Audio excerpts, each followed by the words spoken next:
নমস্কার, সময় বাংলাতে আপনাদের স্বাগত। আপনাদের সাথে আমি প্রীতি। দেখে নেব আজকের বিশেষ বিশেষ সংবাদ। বেলুর মঠের মুখ্যমন্ত্রী শুভেন্দু অধিকারী রাজ্যের মঙ্গল কামনায় প্রার্থনা ও প্রশাসনিক সভার সূচনা। পশ্চিমবঙ্গের নবনিযুক্ত মুখ্যমন্ত্রী হিসেবে দায়িত্বভার গ্রহণের পর এই প্রথমবার ঐতিহাসিক বেলুর মঠ পরিদর্শনে গেলেন শুভেন্দু অধিকারী। 2026 সালের মে মাসে মুখ্যমন্ত্রী পদে শপথ নেওয়ার পর আজ বৃহস্পতিবার সকালে তিনি রামকৃষ্ণ মঠ ও মিশনের বিশ্ব সদর দপ্তরে পৌঁছন। তার এই সফরকে কেন্দ্র করে মঠ প্রাঙ্গণে কঠোর নিরাপত্তা ব্যবস্থার পাশাপাশি ভক্ত এবং সাধারণ মানুষের মধ্যে ব্যাপক উদ্দীপনা দেখা যায়। রাজ্যের প্রশাসনিক প্রধান হিসেবে নতুন সফর শুরু করার আগে আধ্যাত্মিক আশীর্বাদ গ্রহণ করাই ছিল তার এই পরিদর্শনের মূল উদ্দেশ্য। বেলুর মঠে পৌঁছে মুখ্যমন্ত্রী প্রথমে মূল শ্রীরামকৃষ্ণ মন্দিরে যান। সেখানে তিনি পরম পুরুষ শ্রী শ্রী রামকৃষ্ণ পরমহংসদেবের প্রতিকৃতিতে পুষ্পার্ঘ্য অর্পণ করেন এবং পুজো দেন। এরপর তিনি স্বামী বিবেকানন্দের স্মৃতি বিজড়িত কক্ষে যান এবং সেখানে গভীর শ্রদ্ধার সঙ্গে প্রণাম জানান। সেখান থেকে ক্রমান্বয়ে তিনি স্বামী ব্রহ্মানন্দ মন্দির ও শ্রী শ্রীমা সারদা দেবীর মন্দিরে গিয়ে শ্রদ্ধা নিবেদন ও প্রণাম সম্পন্ন করেন। মঠে শান্ত ও পবিত্র পরিমণ্ডলে কিছুক্ষণ সময় কাটানোর পর মুখ্যমন্ত্রী রামকৃষ্ণ মঠ ও মিশনের বর্তমান অধ্যক্ষ তথা প্রেসিডেন্ট মহারাজের সঙ্গে এক সৌজন্যমূলক সাক্ষাৎকারে মিলিত হন। মঠের প্রবীণ সন্ন্যাসীরা মুখ্যমন্ত্রীকে উত্তরীয় পরিয়ে এবং মঠের পবিত্র স্মারক ও প্রসাদ দিয়ে স্বাগত জানান। স্বামী গৌতমানন্দ মহারাজ রাজ্যের সামগ্রিক শান্তি, জনকল্যাণ এবং সমৃদ্ধি কামনা করে নতুন মুখ্যমন্ত্রীকে আশীর্বাদ করেন। সংবাদ মাধ্যমের মুখোমুখি হয়ে মুখ্যমন্ত্রী জানান, স্বামী বিবেকানন্দের আদর্শ ও রামকৃষ্ণ মিশনের মানব সেবার দর্শন সর্বদা সমাজকে পথ দেখায়। বাংলা 10.5 কোটি মানুষের সেবা করার যে নতুন দায়িত্ব তিনি কাঁধে নিয়েছেন তা সফলভাবে পালন করতে এবং রাজ্যের শান্তি শৃঙ্খলা বজায় রাখতেই তিনি এই পুণ্যভূমিতে আশীর্বাদ নিতে এসেছেন। মঠের সন্ন্যাসীদের প্রতি এবং তাদের নিঃস্বার্থ সমাজসেবামূলক কাজের প্রতি তিনি তার গভীর কৃতজ্ঞতা প্রকাশ করেন। আধ্যাত্মিক এই সফর শেষ করে মুখ্যমন্ত্রী সরাসরি হাওড়ায় পুনর্নির্ধারিত একটি উচ্চ পর্যায়ের প্রশাসনিক বৈঠকে যোগ দিতে রওনা হন। রাজনৈতিক ও প্রশাসনিক মহলের মতে নতুন সরকারের কাজের শুরুতেই বেলুর মঠের মতো পবিত্র স্থান পরিদর্শন এবং তারপরেই সরাসরি প্রশাসনিক স্তরে বৈঠক করার এই পদক্ষেপটি অত্যন্ত তাৎপর্যপূর্ণ। এটি যেমন একদিকে রাজ্যের সাংস্কৃতিক ও আধ্যাত্মিক ঐতিহ্যের প্রতি তার শ্রদ্ধাকে তুলে ধরে, তেমনি অন্যদিকে রাজ্যের উন্নয়নমূলক কাজে গতি আনার বিষয়ে তার প্রশাসনিক তৎপরতাকেও স্পষ্ট করে। के जो एमएलए मनीष राय जी भी यहाँ पे नजर आते हैं, देखते हुए नजर आ सकते हैं और देख सकते हैं कि उनके चाहने वाले उनके स्नेह प्यार और मदद देख सकते हैं कि वो जो है उतर चुके हैं। आप देख सकते हैं स्क्रीन पर और लोग बहुत उत्साहित के साथ उनका वेलकमिंग कर रहे हैं।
সঞ্জয় সিং আসুন, সঞ্জয় সিং, উমেশ রায় আর রমাদা তিনজন আসুন আপনারা, আমি আসছি, বাকিরা দাঁড়ান।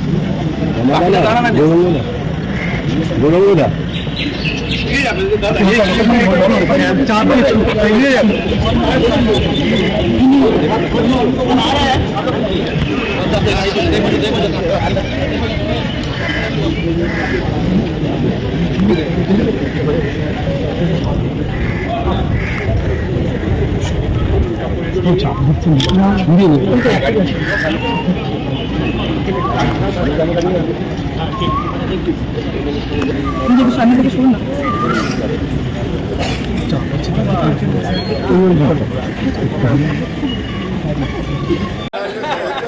গরম আছে, খুব গরম আছে।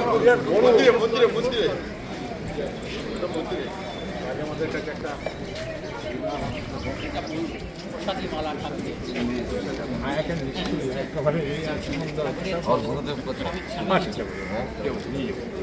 আগে সব করে টরিয়ে নিয়ে মালাটা আমার রাজনৈতিক দল এই এলাকার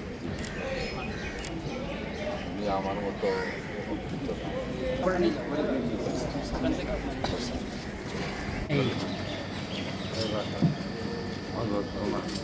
মঙ্গল কত বয়স হলো? হ্যাঁ 92 শরীর ভালো আছে? শরীর মোটামুটি ভালো। প্রসাদ দিয়ে দিয়েছিলাম। আমাদের এই মহারাজও আছে পূজারী।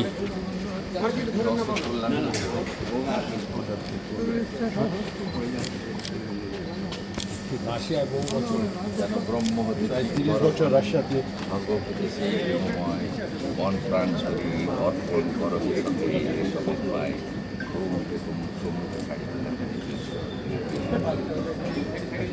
মহারাজ ইনি ছোটবেলায় কাঁথি আশ্রমেই পড়ে থাকেন। মহারাজ 30 বছর রাশিয়াতে ছিলেন। 30 years হ্যাঁ একেবারে ঠিক। আমাদের বড় হয় রাশিয়াতে খুব দরকার ছিল।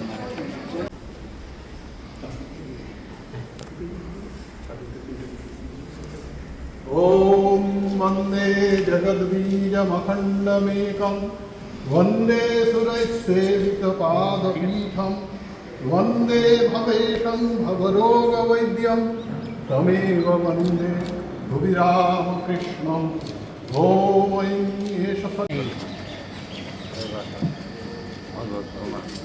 মঙ্গল কত বয়স হলো? হ্যাঁ 92 শরীর ভালো আছে? শরীর মোটামুটি ভালো। প্রসাদ দিয়ে দিয়েছিলাম।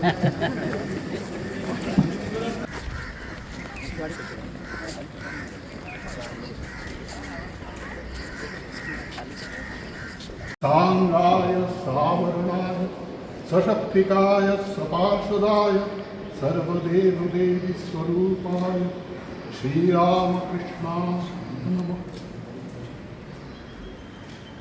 ॐ ऐं सचन्दनपत्रपुष्पाञ्जलि सांगाय सावरणाय सशक्तिकाय सपार्षदाय सर्वदेवदेवी स्वरूपाय श्रीरामकृष्णाय नमः। ॐ ऐं सचन्दनपत्रपुष्पाञ्जलि सांगाय सावरणाय सशक्तिकाय सपार्षदाय सर्वदेवदेवी स्वरूपाय श्रीरामकृष्णाय नमः।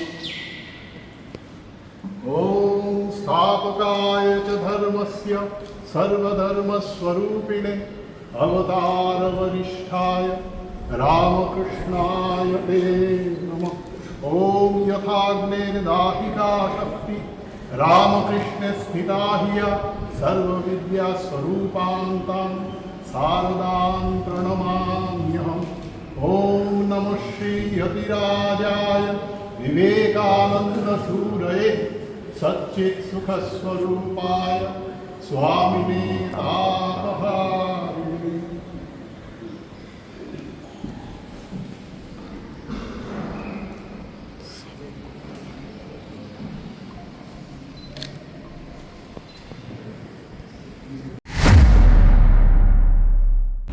সংবাদ এখনকার মতো এই পর্যন্তই।